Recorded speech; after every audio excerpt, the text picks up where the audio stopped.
Dyne in bar pitch పై toss గెలిచిన cricketer. పూర్తి వివరాలకు చదవండి రేపటి సాక్షి దినపత్రిక. శేఖర్ చెప్పండి.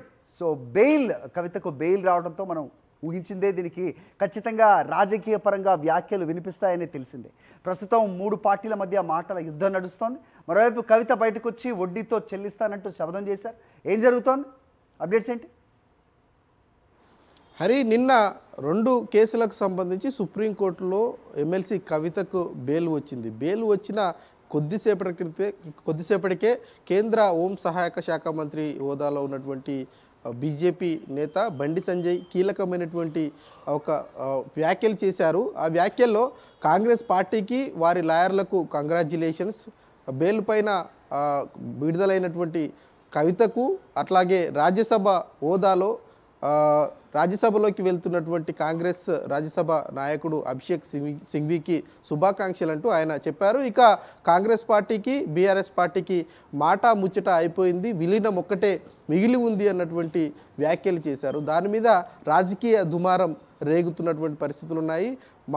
పార్టీ వర్కింగ్ ప్రెసిడెంట్ బీఆర్ఎస్ నేత కేటీఆర్ ఆ ట్వీట్కు ప్రతిస్పందించారు.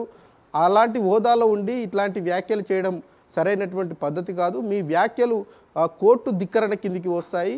కోర్టు సుమోటోగా తీసుకొని వారి మీద చర్యలు తీసుకోవాలంటూ సుప్రీంకోర్టు చీఫ్ జస్టిస్కి ట్విట్టర్ ద్వారా ఆయన విజ్ఞప్తి చేసినటువంటి పరిస్థితులు నిన్న జరిగాయి. ఇక ఈ 2 పార్టీలకు సంబంధించినటువంటి విషయం మీద కాంగ్రెస్ పార్టీ కూడా స్పందించింది. బీఆర్ఎస్ పార్టీ బీజేపీ పార్టీ 2 ఒకటే. గతం నుంచి మేము చెప్తూనే ఉన్నాము. అంతర్గతంగా చర్చలు జరిగాయి కాబట్టి ఇప్పుడు ఇంత త్వరగా కవితకు బెయిల్ వచ్చింది.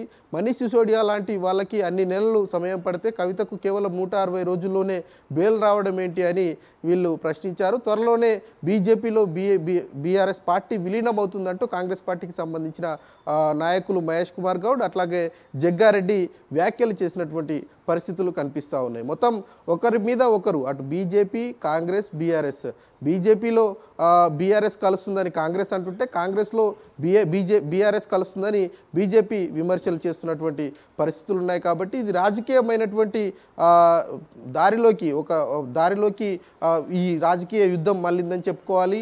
కవిత బెయిల్కు సంబంధించినటువంటి విషయంలో మొదటి నుంచి కూడా వివాదాస్పదంగా మారుతుంది. ఆమె ఓకే రైట్ శేఖర్. సో మొత్తానికి జైలు నుంచి విడుదలైన ఆమె అక్కడే శపథం చేశారు. అన్యాయంగా అక్రమంగా తాను జైల్లో పెట్టారని కవిత విమర్శించారు. కేసీఆర్ బిడ్డను తాను తప్పు చేయను అన్నారు ఆమె. అసలే మొండిదాన్ని జైల్లో పెట్టి మరింత జగమొండిగా తయారు చేశారంటూ కామెంట్ చేశారు. ఏమన్నారో ఒకసారి చూద్దాం.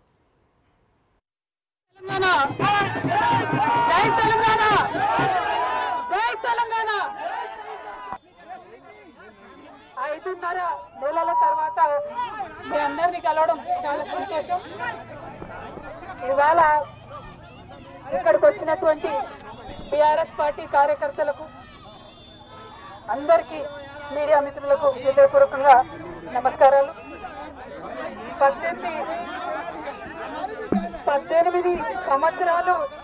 18 సంవత్సరాలు నేను రాజకీయాల్లో ఉన్నాను. ఎన్నో ఎత్తుపల్లాలు చూశాను.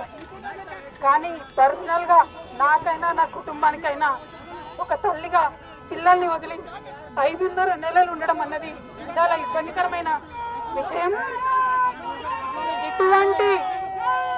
ఇటువంటి ఇబ్బందులకు నన్ను నా కుటుంబాన్ని పాలు చేసిన వారికి తప్పకుండా వడ్డీ సమేతంగా చెల్లిస్తాం. సమయం వస్తుంది, తప్పకుండా చెల్లిస్తాం.